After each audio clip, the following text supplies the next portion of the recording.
And we are live once again, Charles. That's right. We are live with a pretty cool guest today.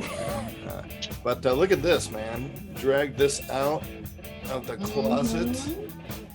I was already out of the closet, but I dragged this out. You know what I mean? Anyway, hey, Charles Swanberg here with Caimeiju Realty, and we have Narhee Nguyen, my co-host with Hanh Hua Escrow. How you doing, Narhee? Doing fabulous. I've got a lot of energy today. I don't know why. I know. I think this chair is really springy. Maybe that's why. But anyway, welcome to Escrow Tuesdays, where what can happen in escrow, Narhee? Everything and anything. And it always does, and even on this show for that matter. Anyway, we have the amazing Hanh Hua. I don't even know if I'm pronouncing her name right, but she's the ARIA Policy Chair and amazing realtor back in the South. So how you doing, Han? I'm great. It's kind of rainy and dreary here, so it's nice that y'all are. Is it sunny where y'all are in SoCal? Yeah, I'm sorry, it's sunny and 75 and no wind. It was 67 and sunny yesterday for a little bit. Nice. Overcast, so I'm not jealous of it. I'm by the beach of the bay. Wow, keep talking, you guys. I gotta tag a bunch of people on Facebook. Yeah. Hold on, what jersey is that? What hockey team is that, Charles? This is the Chicago Blackhawks. Yeah. Nice. Yeah, funny stories. I went into a used sporting goods store. Don't ask me why I was in a used sporting goods store. And I was looking for an old pair of skis that I could use the bindings off of. And I'm looking at over there and go, that can't be. And I mean, you could buy a sporting jersey, right? But this sporting jersey actually has this guy, who I don't know if you can see it. Magnuson? Yeah. Keith Magnuson was like the enforcer guy in the time when I came to the United States, and my first stop in the U.S. to live was Chicago. And here I was 7, 8 years old. And, I mean, it's winter time. I showed up in February and, everyone listens and watches hockey. And this guy was like the enforcer guy that would, beat people up. He had like the most penalty minutes in the NHL at that time. And that's where the story is. So I'm looking at it going, how is this? I mean, no one knows who this guy is. And it was there. So that's it. How about your jersey, Narhee? Oh, the Angels. Man, I can't. Yeah. Yep, the Angels. Where's the autograph? Is it in the collar or something? Or No, okay. No, it's probably in the back somewhere. Yeah. For which player are you wearing? Is there a player, a number? Trout. Player number? Trout, 27. Okay. Yeah.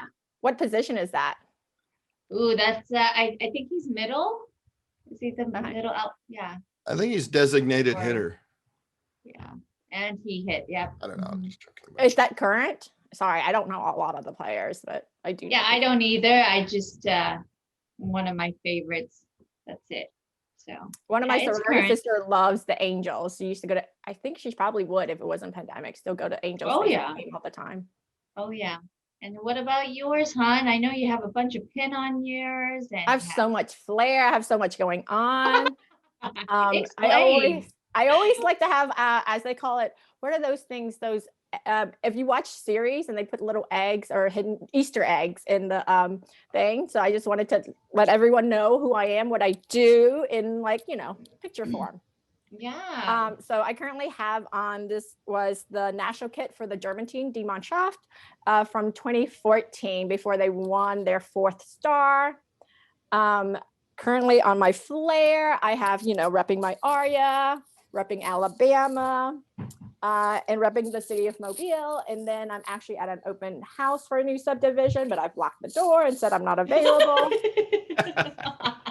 Sorry, Truland Homes, Bellator Real Estate, which is a boutique real estate company here on the Gulf Coast, in Mobile and Mobile and Baldwin County. So actually Bellator is not in the panhandle of Florida, but we do build in Florida at Truland Homes. Well, let's back up here from real estate to so let's say some person that doesn't have a whole lot of culture meets you in the elevator and go, hey, where you from? I mean, where you really from? Give us a kind of what Hanh Hua. My coming to America story? Yeah, in the limo and you have a lot of money. No, not that story. I don't know if you have the fur jacket? Yeah. So I'm Han. I actually was not born in the US. Most people think that I do. I was born in a tiny town in the border of Cambodia and Vietnam where the Mekong River flows in, called Tam Châu. And during leadership summit, I said that Tom Trung and I are actually from the same area. I'm not sure if I know him or my I family know remember him. that. Yeah. I remember you pronounced his name correctly. He's going, wow, first person that actually pronounced my name right. And we moved. My parents have always tried to come to the States several times, including during the era of boat people, so to speak. They were either totaled upon, or like snitched upon, or whatever reason they couldn't make it out. They made it out one time and then got shipwrecked on a deserted island for 7 days. My dad used his military skills and they survived that actually. Came back. Then they had kids. Maybe one of them, I'm the oldest of 3 girls. And then we tried again during the Clinton administration for asylum, I think is how they got it, seeking asylum. So we came over in 92, but first you had to be at the refugee camp. I didn't understand why we had to stop by the Philippines. No, I heard about that, yeah. But we were in the Philippines for about 9 months. And I loved it. Didn't realize that anything different. I call it more of a cultural assimilation camp because you learn like, this is the grocery store. We have snack time. This is how you drive a car. This is how you use the microwave. I didn't realize like they were also doing food rationing. I thought that was normal. Also, fun fact, I'm pretty sure I've been in every natural disaster except an avalanche, I think. Because when I was there was an earthquake and a volcano eruption. Wow. In your backyard, yeah. Yeah, whatever. It's the Philippines. It's an island. Yeah, and just then use an umbrella, the ashes, that's not going to hurt you. I mean, I was there for the apocalyptic California in September. So yeah. And then we moved to Alabama, to Mobile in September 1992, 4 days before my birthday. Look how much she remembers everything. I know. Oh, yeah. And it's actually a funny story that my dad says. We ended up in Alabama because he forgot the T in ATL. He actually wanted to settle in Atlanta because of the 96 Olympics. Way. Yeah, because he thought it was going to be like the next big city, which is obviously it is, because asked him and Helen how much they're working and doing and everyone moving there. My dad has great foresight, by the way. But we ended up on the Gulf Coast, sponsored by the Catholic Social Service. So shout out to them. And I knew I was Southern because on my birthday, I had fried chicken from Church's, actually. Yeah, it was from Church's. Oh, yummy. Yeah, we have one out here in Church's. That's pretty good. It's really funny how, when us Americans, well, I don't know if I'm even technically American, but anyway, when we get shipwrecked, we could have a scientist, we could have a skipper, we could have a movie star, we could have Ginger and, Gilligan, and we can't even get off the island, in years when planes fly over. But, you guys just made it out right away. So. No, he had a dream. He had a dream that somebody was coming to get them, and it was a fisherman boat the next day. Oh, wow. There was an amazing story of somebody in San Jose, I forgot her name, but she had written a book, or it was a TV show or something, about a family that was rescued by someone in the Navy or some merchant ship. And they made a point to try to find who they were rescued by. And this was like 40, 50 years afterwards. And they finally found the person, and they had a reunion, and it was just an amazing story. They just wanted to thank, because these people were around, they saw the boats, they picked them up, and they, and they didn't remember a whole lot other than doing that. So it's amazing. That's why the Vietnamese diaspora is in so many different countries. It's because whichever ship was available during that time is who they picked, who they picked up, and that's where they got relocated, actually. Right. Yeah. So Narhee, instead of ATL, it's AL. Yeah, boy, don't screw up with abbreviations. Narhee, are you married to a Vietnamese, or are you Vietnamese? Because I've never heard of. Yeah, no, those are questions only on the third date, hon. Okay, I'm sorry. It's okay. I'm trying to learn you. I like to get it on the deeper level. I'm not superficial, in case you can't tell. It's all good.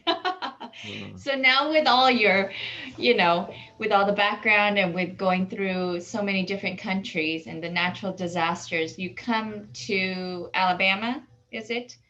And you go into real estate. Why real estate? So actually, real estate was not my first career. This is my third profession, third industry. Ah. I moved back from Hanoi, Vietnam in 2017 after not living in Mobile for 15 years. I left after high school for university in Boston and actually lived in Boston for a good decade, everywhere in Boston. And then moved abroad to Vietnam, Hanoi, working in a previous industry in global health, actually. So I used to work with the World Health Organization and the Ministry of Health of Vietnam doing infectious disease, malaria specifically, pivoting their strategic vision from control to elimination. So everything that they're using right now to identify cases in this pandemic, that system was set up while I was there. Oh, that is so awesome. Yeah, because they have like a very rapid infectious disease detection system.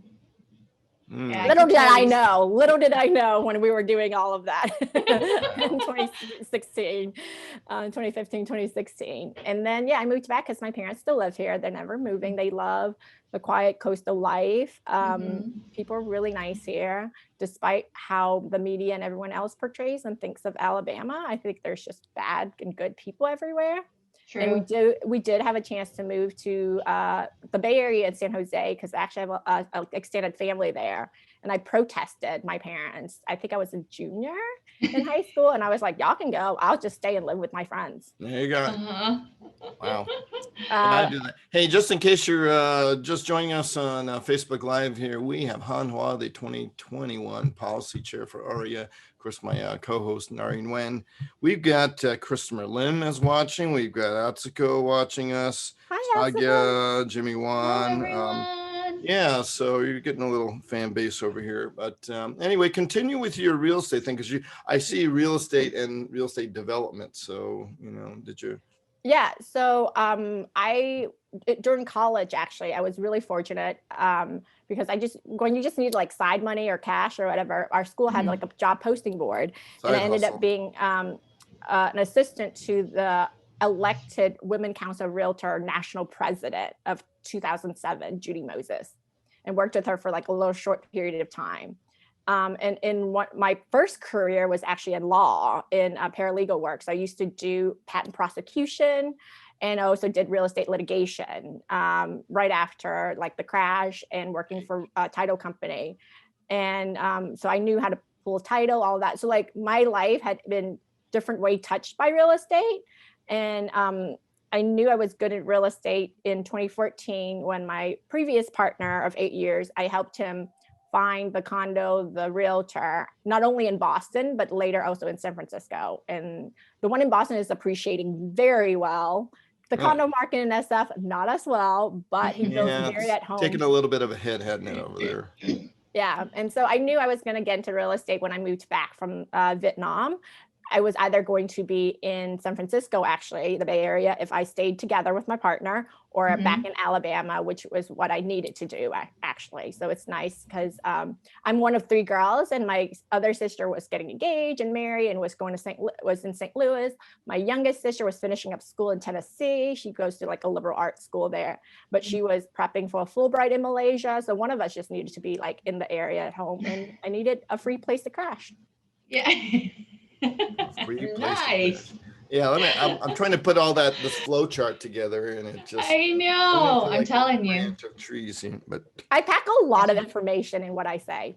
But it's in an understandable format where everyone's just like, it takes a moment, but we got it. We're like, okay. I'm the opposite. I have a lot to say, but I just mumble and hope people understand. Kind of the way it works for me. Oh boy. So you're right now, I notice you do a lot of traveling, but most people don't realize a lot of people are able to take care of their business while still traveling, and especially now with everything kind of virtual and stuff. But give us an idea of real estate wise in Alabama right now. I mean, is it? Oh my gosh, it's so I call crazy. Helen all the time. Go, Helen, really? How's the market? And it's like, oh, it's wide open. Wow, why is it so crazy? So this is how I'll describe it to all you California people, because we don't have a lot of those. I grew up in like the San Francisco County area, which is called Mobile. And now I live in the Marin County area, which is called Baldwin County. So we got it. It's separated by the bay. I got it. Okay. Yep. Imagine if Marin was like the second highest county of influx of population in the entire state. That makes no sense. like everyone coming in, Right. and so there's just not enough housing for everyone. We're building as fast as we can, but we also had 2 hurricanes last year, so that took a lot of people out of their current housing into temporary housing or however it is that they needed. And besides the lumber prices, the labor costs, the land is just the perfect storm and low interest rate. So we literally, like, I was on the porch this weekend talking to a really good friend of mine about listing their house and just going through everything. And their neighbors walked by and was like, is your house going to be for sale? Because we're looking for something bigger. And I was just like, oh my God, I can't. Wow. It's not even on the market yet. Yeah, well, Amy Kong has just joined us. She's watching. She says hello to you. Hi, Amy. Amy is a huge proponent of Alabama. I feel like she's going to come and retire over here. Which we got a little crimson. We got a little crimson tide. Is that how you say it? Okay. Crimson Tide, yeah. Yeah. The only taste of Alabama I got was Sweet Home Alabama. Remember that movie? Okay, so that town. I thought that was a Leonard Skinner song. It is both. Which I've had people serenade Sweet Home Alabama to me when I was in Australia. Some drunk Aussie. Oh my God! Amazing. And then Sweet Home Alabama, the movie. I used to have a movie poster. I think it still do actually, unless I threw it away with her. And the town it's based on, Green Village, it's actual town like about 2 hours, not even like hour and a half north of me. But the vibe it was going for was very much of like how like in this area is.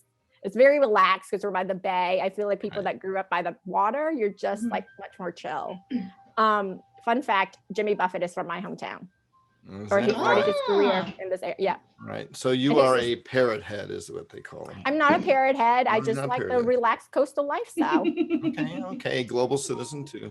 Yeah, that's pretty cool stuff. I prioritize my happiness a lot and what makes me what brings me joy more than how much money I make. I've always been that way.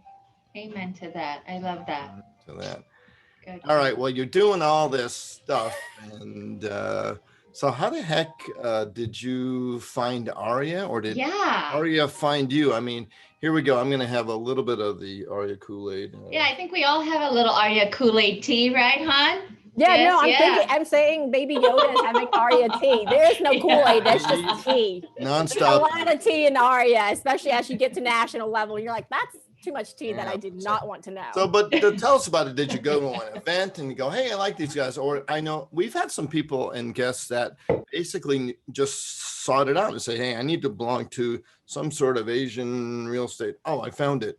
For me, my personal story was I was trying to look to see when I could, set up benefits from AARP, and I misspelled and typed in Aria instead of AARP, cool. because I'm super. Okay. So I have a funny story for this.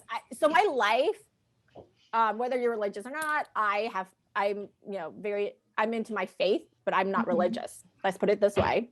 Let's get that straight. I like that. I am a Christian, but I have gone to every denominational church, all the different things happen in my life for a reason and timing wise. So like, I feel like God put people in my life when I don't even know why they are.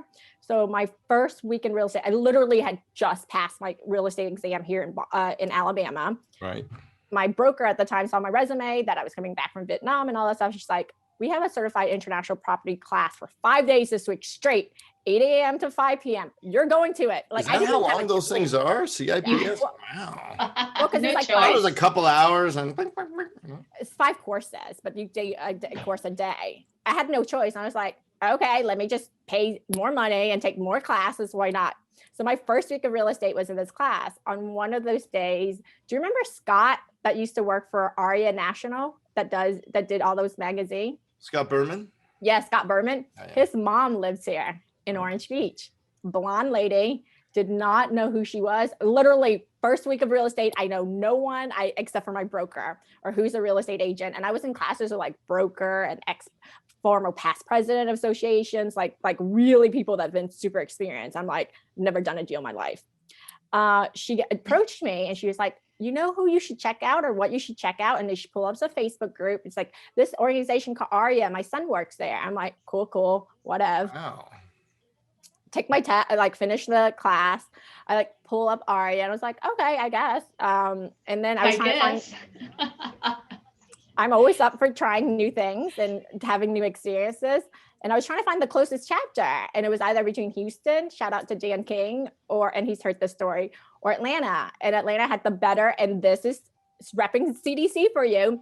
If your social media and your page is on point, that's how you get members. Because I chose Atlanta because their Facebook group was more active and they had more stuff to it. So I literally just reached out to the president at the time. I forgot what his name is. He's a Chinese guy. And then I think Helen was like secretary or VP, and was like, hey, I want to join. So so that was May when I got my license. I joined in July. And then I saw that the national convention was September in San Diego. And look, I love a good excuse to travel. Okay, if it's a conference, yes. If it's like a friend's birthday, yes. Just let me know when, and if I have time, or like it's not conflicting with any of my actual work, then I'm there. So I signed up and went to ARIA first national convention, or my first national convention in San Diego in 2017. That's right, 2017. And I had no clue, because usually I've organized it, been a member, like I've usually done something. I've never been an attendee. So that was kind of trippy. Right. But then I met up with the Atlanta chapter, and the rest is history. And I actually ran into Scott's mom at an exclusive, like, how they have the A-list and all that stuff party. Right. I didn't have access, but like different people were just like, whatever, come with us. Cause like they were rolling with all, I don't know. How I was at the B-list. Yeah. So I'm telling people this story because they're like, you're from Alabama. Like, how did you even hear of us? And Scott's mom was literally behind me. I was like, some blonde woman told me about it. And I looked around and it was her. Yeah. I must say, of all the people of ARIA that I've met, hon, you are like, you're just, there's just, you've got such amazing diversity and just everything. I don't know how else to describe it, I'm an inclusive person, except for terrible people. Yeah, we don't need those people. We don't need terrible people. A lot of those, it was great. You heard that Ivan Choi, his little blurb before we got the meeting going. And I thought, what a great, he didn't really go down the road of any particular side or whatever, but just say, hey, just careful of the noise and the junk that you're hearing on social media and stuff. And don't let that, like affect you and who you really are. I thought that was just a great message. So thank you, Ivan. That was good. Yes. Thank you, Ivan. That was a very inspirational Yeah. I've always speech. been someone that beats my own drum. I have really like great core value. And I think my mom and growing up in the church and to help me guide me in a lot of my decision-making skills. And also I've always been, because my mom has always been an entrepreneur, business person, who's always worked in the market. So I've always been surrounded by tons of adults my entire life. I have a really, but leaders, but you seem to like, for some reason, you just get stuck. Here I am in this real estate thing. And, you've got all these leaders of groups and things. So it's not just mere adults like me. You're like, with leaders and stuff of. Oh yeah. I've been in leadership training since I was in like third grade. It's really like not like I tried to ask Jim Huang if I cannot go to leadership training in Arizona last year, because I was just vice chair, and I was like, Moni can go for us. Like, I don't need to be there. We would have only been 201 folks there. It was 202. You made that last two. So no, it was great. I'm glad, because I bonded with a lot of different people, but I have a sixth sense about people. And I think as someone who is a true extrovert and a true social being, outgoing being, I have a very good sixth sense of people's motivation, of who they are at the core. And so you'll see who I choose to interact with and who I choose to give my time to, and who I will say hi and be nice to, but we will never be that much deeper. All right. Watch out, folks. Yeah, for those. So, I mean, going to a few events here and there is one thing, but being the actual vice chair and then the chair of policy is something very different, where you actually have a vote in the delegate board. Who basically got you, who sat you down and said, Hanh, I need you to do me a favor. See this? No, I mean, who got you involved to say yes to do that? So I think Irene Bueno, who is our consultant. Oh, yeah. I met Irene actually at the ARIA San Diego convention. Oh, okay. So she heard about what I was doing here in Alabama for the 2017 Doug Jones election. Fun fact, I turned one precinct in my entire county, which is represented by old white male Republican and conservative blue. So I'm really good at what I do if I put my mind to it. And so I think she mentioned my name to Dick Lee. And when Dick was chair of the committee, Dick called and asked me to join it. And I was like, sure, that's fine. I just wanted to be a committee members. That's all. I just wanted to be a committee members. And I think he said he like had nominated me or recommended me for the vice chair the following year, or the chair. And obviously that didn't work out. So Moni was this vice chair, and then Moni became chair. And when Amy was thinking of who to put in this position, she had a couple people in mind. She came up to me during that policy summit in DC and asked me a bunch of questions, and I knew she was interviewing me. She didn't realize. Don't worry, we have a bunch of questions for you later. No, it was like very casual. It wasn't like one of those things. What she doesn't realize is I do as much due diligence, if not more, and grill more. So I talked to Jim Park, Tom Trung, casually over, cocktail hours or whatever, sunset watching in DC, that summit. I hung around Alan Nakamoto and Alan Chang and Carmen Chung just to get the vibe, and Tom Trung. And then I grilled John Wong at his gym at 8 a.m. on a weekday when I was in the Bay Area. You're so ruthless. Little did they know they were being interviewed. Oh, they knew. I mean, I'm always very, very upfront with everything I do. I'm not here to hide behind any motives. So they knew. It's a big job, and it takes a lot of time and energy from me. So I need to know, as an organization, where we are, where we're going, how much money we have, and whether they're actually strong enough for it, and whether I wanted to commit my time, because I don't do things that I can't build up, because I'm not here to do a one-time thing and be done. I'm here to help build an organization or a legacy. That's not necessarily my legacy, but that's why I'm here. I'm a builder, and I'm not here to get the accolades. Like, that's never been me. I've been taught that I need to leave things better than what I found it, wherever I might be. That could be school, that could be an organization, or somebody I met. Well, I must admit that you have the power, you have the, enthusiasm, but, you still have that humbleness that is just attracts me to, want to get to know you and stuff. So it's an amazing person. It's called living in the South. You can't get too big for your britches down here. Okay. I don't know if you had heard that saying. There's a lot of Southern saying I have, but if you're to get too big for your britches, somebody will pull you right down. Mm-hmm. Oh, we're gonna have to interview her with those sayings. I would love to get. Yeah.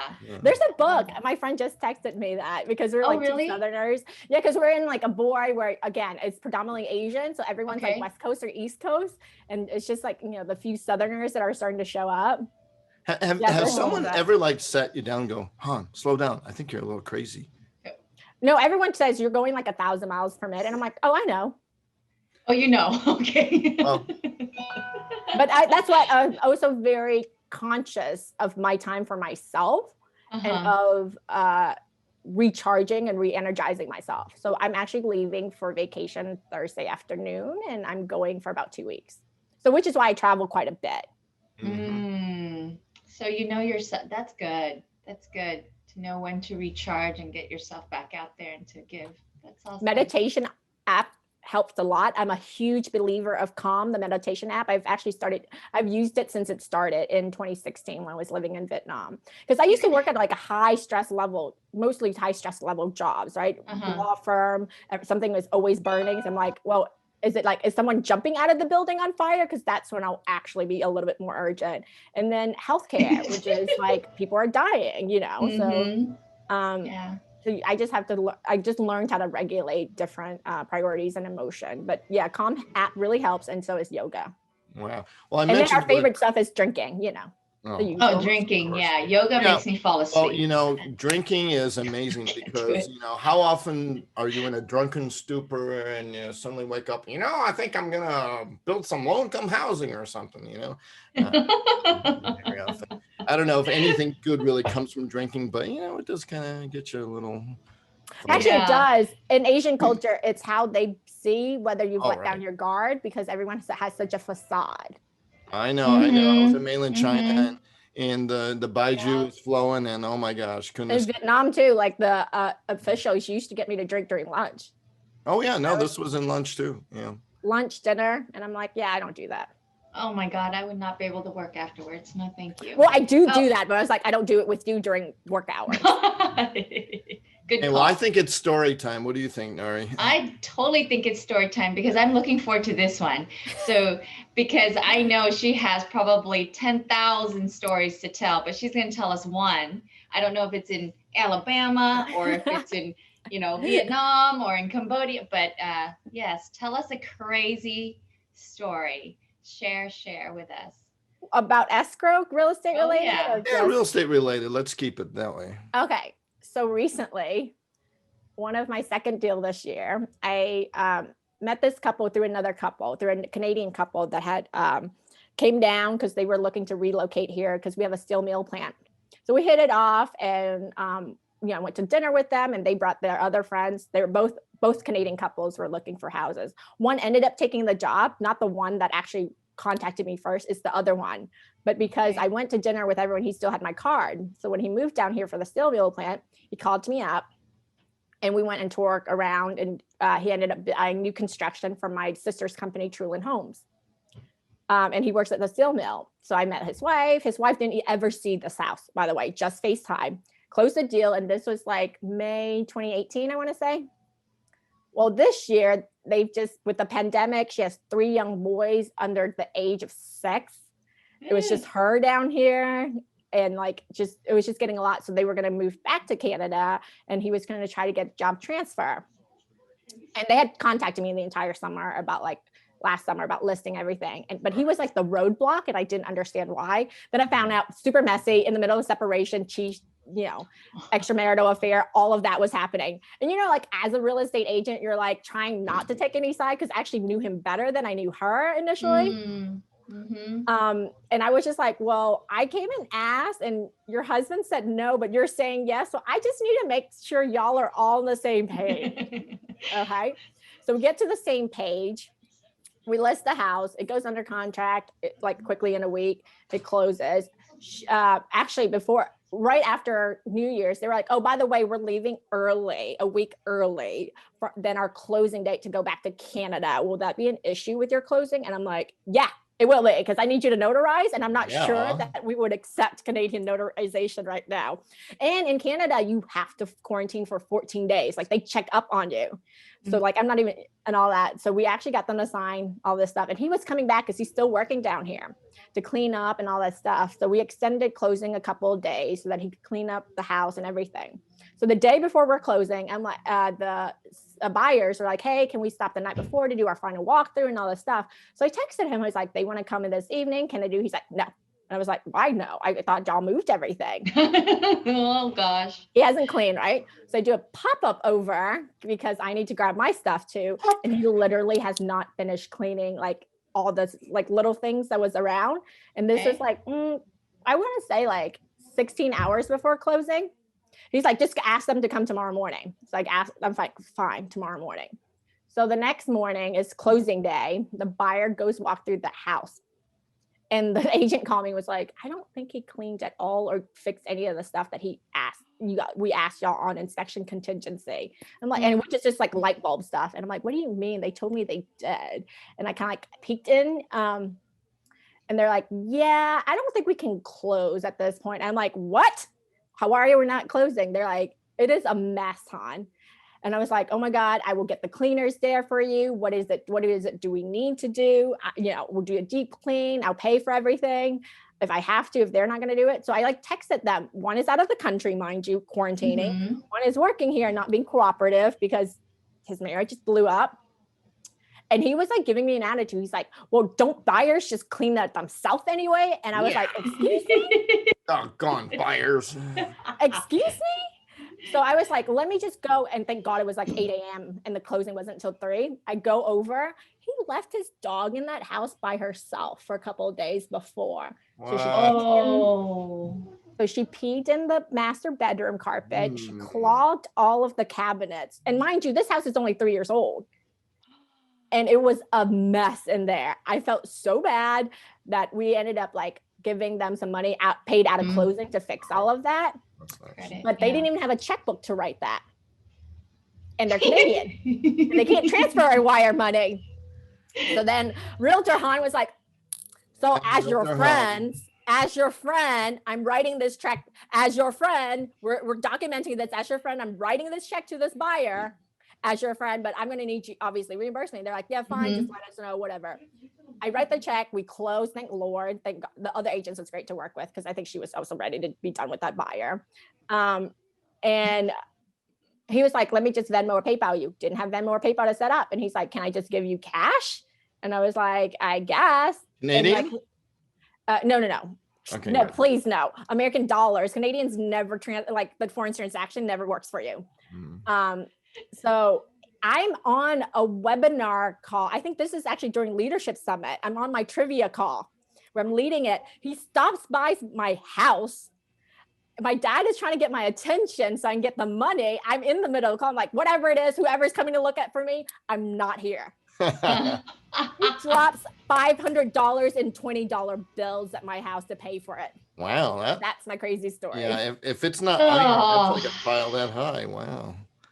And my dad was like, what? Why do you have all this money? I'm like, You're like, you don't want to know. Don't worry about this. Don't worry. It's legit. It's legit. It's not illegal. Oh my goodness. Wow, that is a story to tell. Yes. Yeah. No. What do we got here, Narhee? So what kind of dog was that? Was it a little tiny dog? That's no, so I think it was a corgi, actually. Aww. It was just a really like fat corgi. It's so cute. Okay, look at. Who's that? Yeah. Woo-hoo. That was my birthday 4 or 5 Aww. weeks ago. I was in Vũng Tàu, an island in Vietnam, off of the southern coast of Vietnam. This, the picture of me on the left is taken in Russia, in Moscow. The picture of me on the right is in Hawaii, in Honolulu. Couldn't be farther apart. Okay. Wow. That's all right. cool. Well, you have given us your top 5 plus 3, ended up 3, and they are kind of detailed, but let's see how we could cover it. Sorry, the Alabama is not quite red there, but that is, you see, when I prepare these, I actually use the city that they're in. So that is somewhere. Except you got the wrong sports team and they're rivals. Yeah, I know Alabama. Well, it's Auburn, and they're called War Damn Eagle. So go Tigers. There we go. Well, hopefully the questions or the sports teams will back it up. All right, number 1, the SEC Battle of the Tigers game, LSU versus Auburn, and I think these are all sporting events that you witnessed live, right? So yes. It's an amazing thing. Okay, tell us about that a little bit. Yeah, so I have amazing luck. I didn't realize that. This is probably one of my first game I've gone to. SEC football, and growing up in the South, we don't have professional football team, not in the state of Alabama.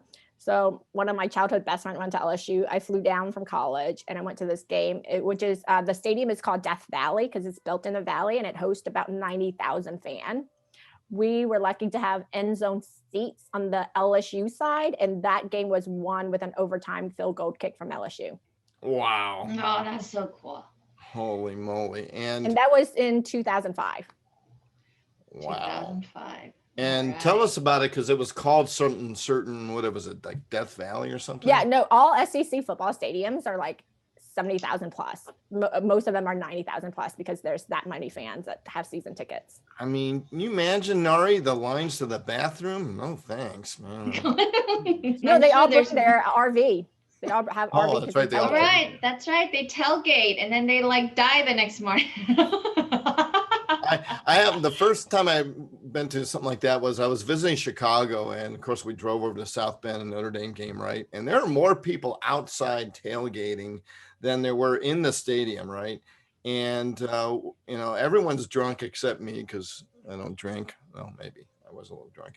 Anyway, and guess where we crashed? We crashed at the Monsignor's house. Like about 20 people just drunk and passed out in the living room of the Monsignor's house. And it was just a whole different culture over there, that's for sure.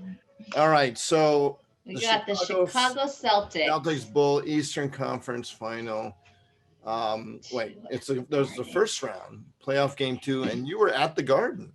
I was at the Garden. So like one of the best thing about working in private company or private law firms with partners that are in Boston law firm, they all have season tickets. And so when they're playoffs, there's some games that they don't go to. So I was lucky enough to get game 2 tickets from a partner. And it was one of the best first round playoff series, probably in a long time, if not ever. And you can Google this. It went to 7 games. The game I went to, there was actually a flagrant foul that was not called on Boston, but we're not going to talk about that. Well, you know, it is in the Garden. Come on, you know. And this, the team had, you know, Rajon Rondo, Ray Allen, Kevin Garnett, and Paul Pierce. So that. So that was when Garnett. Yeah.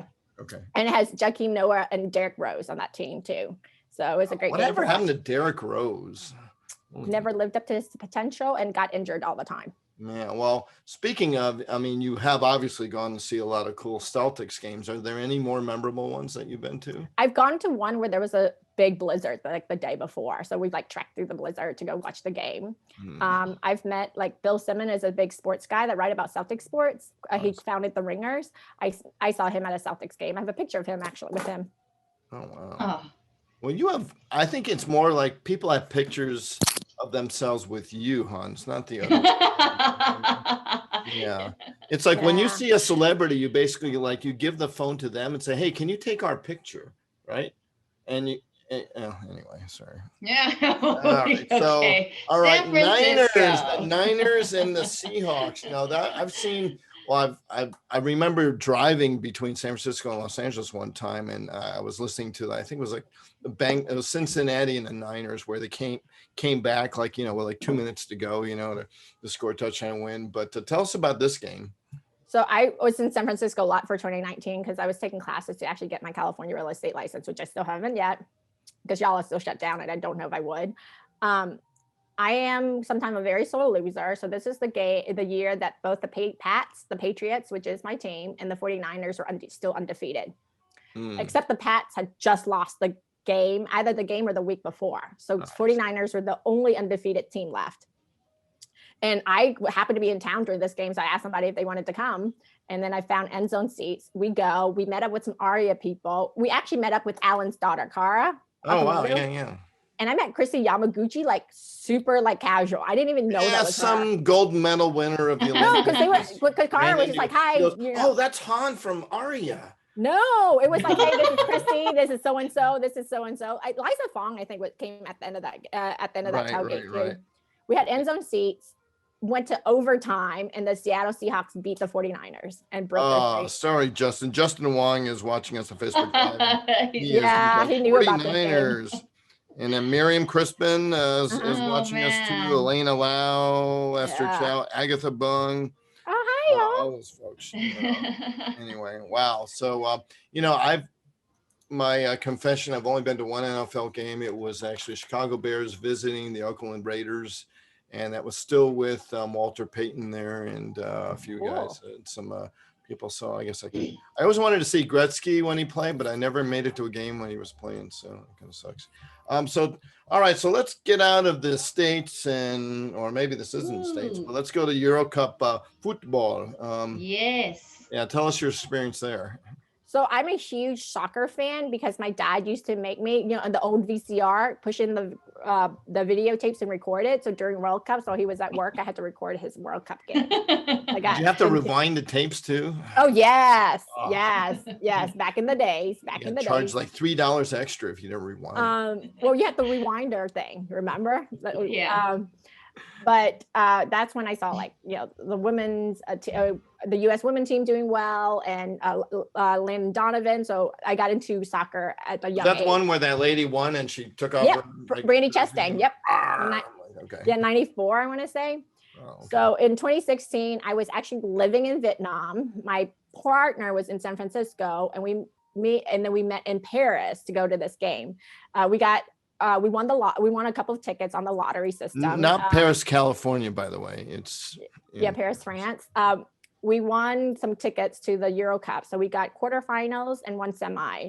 And we saw the first game was the Iceland-France game at Stade de Paris, or is that the Stade de France, I think, right outside of Paris. And it was really cool because it was France, and it was that they were still a very young team that would go on to win the World Cup in 2018. 2015, and Iceland with the cool chant, which is amazing to hear live in person. And then for semifinal, Germany also advanced, and he's German. So we sold some tickets, some amazing tickets. We sold those and bought some others so we could see France and Germany play. And then because we had the Portugal-Wales game. So Portugal-Wales with Gareth Bale and Cristiano Ronaldo, who plays you keeping track of this, Narhee? Oh yeah. Who plays together, you know, in, I think, was it Barcelona at the time? Or, yeah. Okay, yeah. And I saw that we had like amazing seats because it was like in the 50, and you could see like other coaches, like you could see coaches writing notes on the notebook because they were scouting like the different teams to play for like friendlies or whatever. It was amazing. But cool. I saw Portugal win, and they ended up beating France in 2016 for that championship. And that's why Cristiano Ronaldo is a bit better than the Argentinian guy. What's his name? Argentine guy. The forward. God. Well, maybe Liza Fong will know. Maybe she'll put it on her notes. Liza just joined watching you. Oh my God. Everyone loves him. He's like amazing. But with Argentina, he has never won any type of national, international competition or like championship. Yeah, don't cry for me. Okay. Oh, and actually, I actually had tickets. Actually, I had tickets last year, which I don't know if they're going to let people in. And I think we still have tickets, or we declined it. I had tickets to go back for 2020 Euro Cup because it was going to be all over Europe. A ticket to go to Budapest to do, I think, a round 16 quarterfinal in Munich. We were taking semifinals off, and we had finals ticket in London at Wembley. So is it Diego Maradona? No, he's a current player. He's a current player. He's playing Real. Oh God, what is his name? How about Gabriel? Is it Gabriel? No. Pele. No. Current player, Argentinian, short guy, long hair. Oh gosh, I'll find out. Short hair.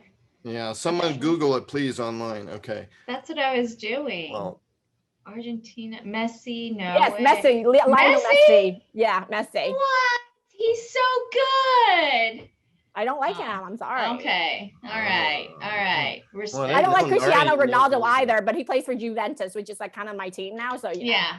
Okay. All right. Number 6. Agree to disagree. There you go.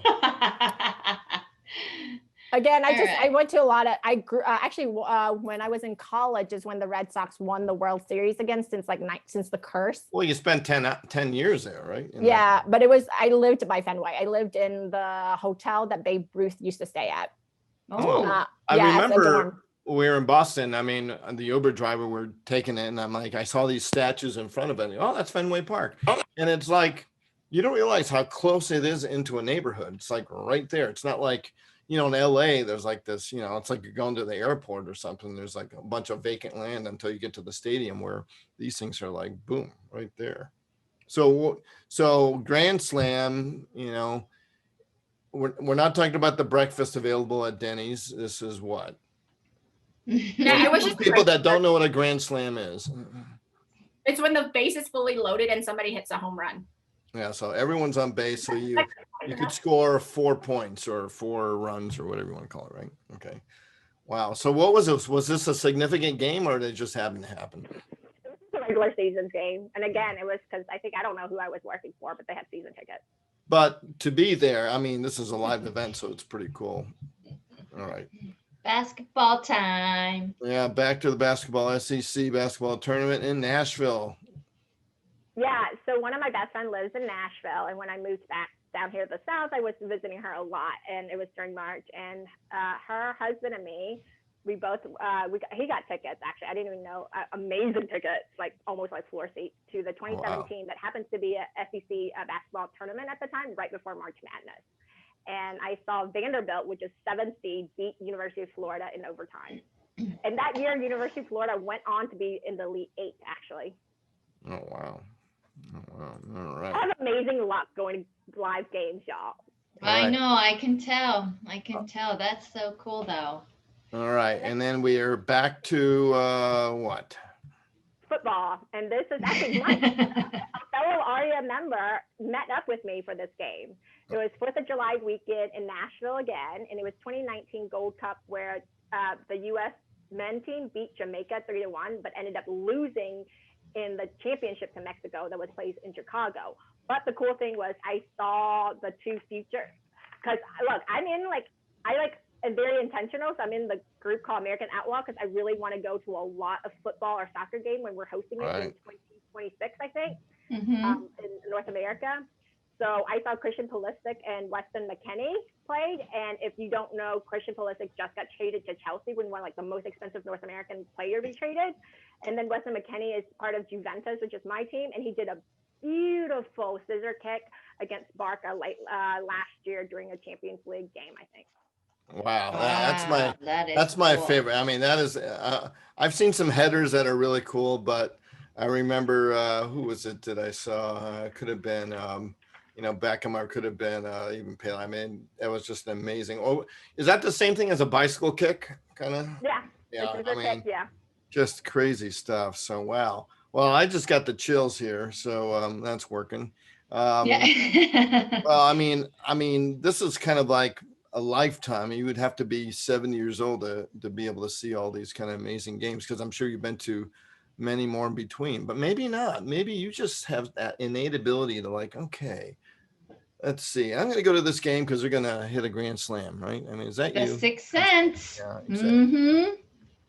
I don't know. Cool moments happens when I'm there. So I'm not sure what happens. Well, besides an avid sports live event aficionado, among many other things, we know, Narhee, that Han is what? She is a Washington, D.C. insider, and when Arya needs some policy advice, they go to Han. It's not really the other way around, as we saw. So anyway, let's see. We'll do a new segment called Get Smart with Hanh Hua Global. Now, our previous guest, Tracy Lee, had no idea who that guy was, but maybe you do. I don't know. But I don't. Okay. Well, he had a TV show called Get Smart, And, hi. And he had a phone in his shoe. Yeah, he was like some secret detective. All right. Are you ready? We're going to start and do Hanh Hua's civics quiz, right? Oh, go ahead. Everyone needs a civics quiz. We're all going to learn together. This isn't here to stump Narhee or Dick Lee or anybody else. Yeah, we're just having fun. All right. Margaret Lynn from Greater East Bay is watching. Hi, Margaret. Liza, Margaret. Justin, everybody. All right, here we go. I love my Bay Area fam. I know. No, you got some Bay Area fam. Well, Elena might be still on. All right. Question number 1. Here we go. Which president? Oh, I'm sorry. Which president is on the $10 bill? Okay, Jackson is on the 20. Benjamin Franklin is on the. Is it Roosevelt? No, he might be on. Now, is it a president? No, it is not. He is not even a president. It is Alexander Hamilton. So the answer is no one. Sorry. Oh, well. Yeah. Well, the $100 bill, same thing. I always ask, hey, what president's on a $100 bill? It's Ben Franklin. Never was president. It's kind of amazing. So you don't have to be president, Han, to be on foreign or on, domestic currency. So no worries. All right. Number 2. All right. This is my favorite one. I have no idea. Reading Grant. Uh-oh. She just like. She left us. She's like, no, I'm not doing that. No more test. I'm not doing this. I'm here. Yeah. I was like, I have no idea. I was trying to move a place, but go ahead. No. All right. So we're just running out of time. So I just want to make sure I'm. All right. No problem. We'll be done in a few minutes. So, I mean, this is easy. Who is buried in Grant's tomb? Oh, Ulysses S. Grant? Yeah. Okay. That's all you wanted to know? I thought it was like some treasure or fact. No, but I mean, he's actually not buried there. He's actually entombed there with his widow and his dog. All right. All right. Who is on Mount Rushmore? Roosevelt, I know, is on there. Washington, that's 2. Jefferson? I don't know the 4th Well, one. we know who the 4 people, if there was an Arya Mount Rushmore, at least, right? Oh, yeah. That'd be Jim Park, it'd be, it'd just be pretty easy. All right, well, it's Washington, Jefferson, Roosevelt, Lincoln. You pretty much got those. Oh, yeah. All right. So who is on the 50-cent coin? 50 cent, huh? Roosevelt? I don't know. I'm going to go Roosevelt with everything. All right, close. It's close. It is JFK. Oh, that's right. That's right. It's a cool coin. When you don't see it too often, and And it's the worst coin to get if you need to do a little laundry, that's for sure, but it is a cool coin. All right, so who is fifth in line for the president? You know, something happens to the president. It's one of the secretaries. Very the second good. in line is the VP. Then it's like, I think, Speaker of the House. Right. Then, is it Speaker? Yeah, because, and then what's third and fourth? So Senate is. I don't know, because I don't know. Yeah. So I guess it goes obviously president, vice president, speaker of the House, Senate leader, and then it goes to Secretary of State. And, oh, yes. Okay. And the fifth is actually Secretary of Treasurer, which is an and they're appointed, right? So these people, Secretary of State and Treasurer, they can become president. They're not even elected. It's pretty amazing, right? They have to be confirmed, though. True. Very impressive, Hanh. All right. Redistricting. I think this is kind of an important thing because a lot of people were, I was talking to a lot of congressional people I was worried about because, you know, the census kind of, I guess, happened, you know, just recently. So, you know, do you sense this kind of being an important kind of issue, you know, in politics these days because it could really change, you know, the voting schemes? Yeah. I'm sorry. I'm just moving around. Oh, we like it. Yeah, no, I feel like the redistricting is super important because they can dilute voting powers from any race or any party. It's usually supposed to be done via a nonpartisan commission, but we know how that goes sometimes. Yep. And actually this year it's being delayed because the census was delayed in the collection of it. So they don't, the data, with the pandemic. So long. Right. As somebody who used to work for the Ministry of Health with Vietnam and have done firsthand collection data, it is so sluggish and like infuriating to go all that detail and clean the data that they're not going to be available demographic data till September. So actually, wherever you are, because my election for my state legislature is next year, the redistricting won't happen before then, I don't think. Right. So whoever they elect based on 2010 redistricting will be for another 4 years. So you're delaying. I mean, it could be good if you're in the, you know, whatever. Well, but it's important to fill the census out, right? So you're counted. I mean, that's really the plan there. Well, the census also dictate how much money you get from the federal government. Right, and how many post offices and how many liquor stores are there, and maybe.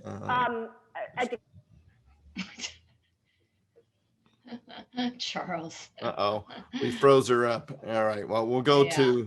Yeah, that's my fault. She started moving around. All right, so cloture is. What is that? Yeah, cloture is actually a way to kind of like end, you know, a debate. I kind of wish Hanh was there, but maybe she'll get back to us in a second here. So, yeah, that's kind of ends. Sometimes it ends a filibuster. You just never know. Hopefully she'll just hop back on. If you're listening, come back on.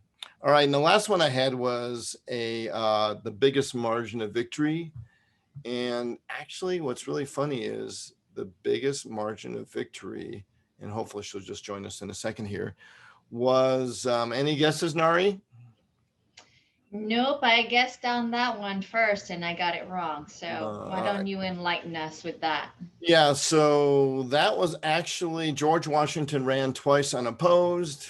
But the one that actually had a vote was, I guess, it was James Monroe. He won with 231 to 1 electoral votes, which is a bit crazy, right? That is. Yeah. So, hey, so if you guys fancy following us, that would be great. You know, so when you see our live, our recorded YouTube video later on, hit like, please, and you know.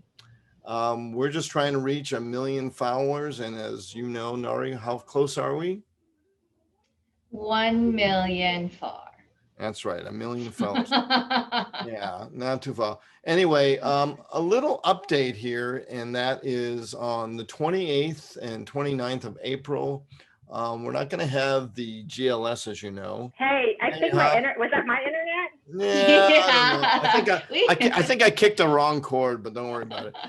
Anyway, so no, we were just talking about the last two questions that we had. This is interesting, right? So we talked about this silly word that I was mentioning, closure, but for ending in debate. But here's an interesting factoid in politics: the biggest margin of victory for POTUS.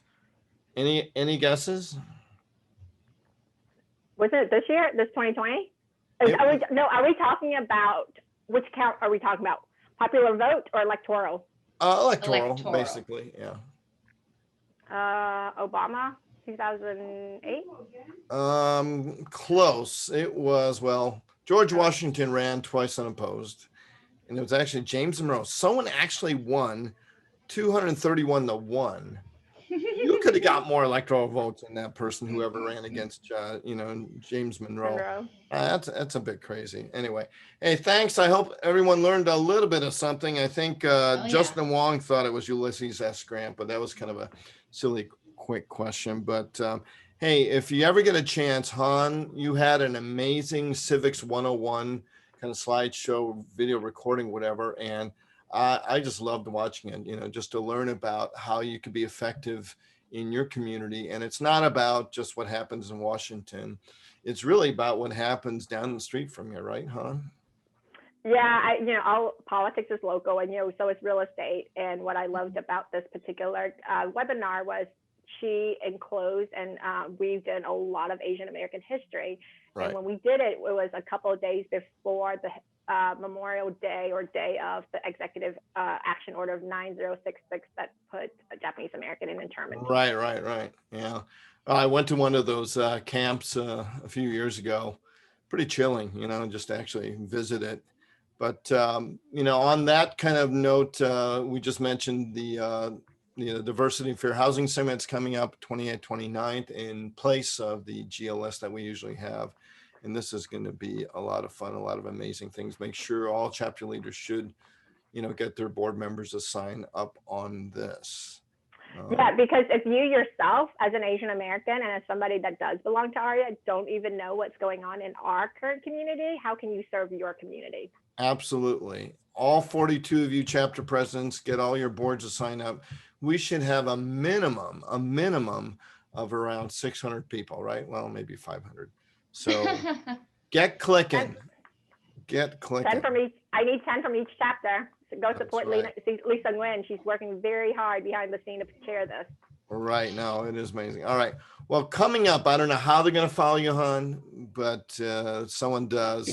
I love Bowie. Yeah. So that's Bowie. We really stumped our guests last week. They didn't, they were just like, who is that? Sometimes our profile pictures are larger than life, and that's kind of what it is. But that's, of course, Esther, who is joining us just on Facebook Live watching. And let's see. And Atsuko's saying, hey, can you speak to our chapter leaders, right? And say, well, that'd be cool.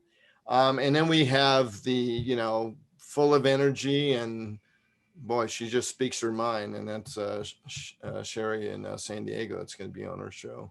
So what's so amazing and lovely this year with Amy is like all these new upcoming leaders. I know, right? My personal quote is to work myself out a job, especially one that is volunteer. I am always, even actually in paid job, I'm like, I need to work myself out of a job. Yeah. And what was really interesting is, people going, why do you have all these beautiful women on your show? Why don't you just have some guys? And I'm looking at it and I'm trying to highlight upcoming or just brand new presidents of chapters. And as Amy Kong mentioned in, at the president's call, it's just the way it's turning out this year. Mm-hmm. Yeah. So happy Women's Month. It's March, which is the Women's Month, and Women's Day is coming up on March 8th. So I just want to say I'm very lucky to serve under Amy Kong. Yep. She knows she's like probably the only person I would do this for. It took a lot. She had to ask me a couple of times to fill out my application. Yep. And amazing people like my girls, Liza Fong, Helen Nguyen, and Tiffany Kawada. We have like a nickname called the Package Deal. Yeah, well, take a look at this. You just mentioned those folks, and look who's supporting you, right? That's a great photo, always in front of the steps. That's right in front of Rayburn Building entrance. Han, I hope we could one day, hopefully soon, just be able to do what we used to do, which was just show up. No one knew who the heck you were, go through a minor security thing, and then get in these buildings and walk the halls, right? I just hope that happens soon. But look at all of those folks here. I could even name all these people practically. Yeah, I love support from Justin Wong's always supporting me. That's Cindy. Actually saw Sudney this morning, and Brian. Brian was amazing. Even when he found out they was going to become vice chair, he approached me and was like, I can't wait for you to be chair and to see what you do. Great guy. I kind of know him. We got Adam Barreto. Yes, I love got Adam. him to do some work. Good job. Lots of work. Poor thing, always work. I love it. I love it. All right. Well, thank you, Han. I know it took a while to get through everything, but it was well worth it. And just great to have met you and to known you of all these now years. And hopefully we could see each other in some, non-virtual event soon when it's safe. And again, thanks so much. Anything else you want to personally plug? Besides fair housing, just watch out for the virtual policy summit. I was saying yesterday, the working theme, and I have a vice chair that's doing all that, is called The Future is Now, Stepping into Our Power as Asian American. And that would be the second week of June. And then for me, I will see Aria, Texas fam pretty soon. So I'll see Austin, Houston, and Dallas. I might make an appearance there, maybe. You just might. If the flights go down below $75, maybe I'll kind of, I don't know. Anyway, hey, Thon, thank you very much. I know you got places to go and to be, and appreciate you and appreciate all the work you do. Charles Swanberg here with Caimeiju Realty on Escrow Tuesdays with Hanh Hua. I called you Hanh Hua. Narhee. Interchangeable, I guess. Yeah, get these mixed up here. So, hey, if you got any real estate down in the South or anywhere for that matter, give Han a call and, fun fact, I may or may not be organizing something for people to come to Lower Alabama. But again, I only surround myself with certain people. So let's see if you make the cut. Yeah. Good vibes. Good vibes. Me and Brian are always joking about, hey, didn't make the cut. Did you make the cut? Yeah, fine, or whatever. So, all right. Well, thank you so much. But hey, seriously, any deals you got going? Han knows she's got all the connections, no matter what. And if it's something she can't do, she's more than happy to recommend someone great. Got any escrows or anything going on, especially in Southern California? Hit this girl up. And then if you got any deals in LA or you need some questions asked or talk about commercial real estate, even residential, we're happy to help. Anyway, we will see you all next week on Escrow Tuesdays. And thank you very much again, Han, for joining us. Yeah, safe travels.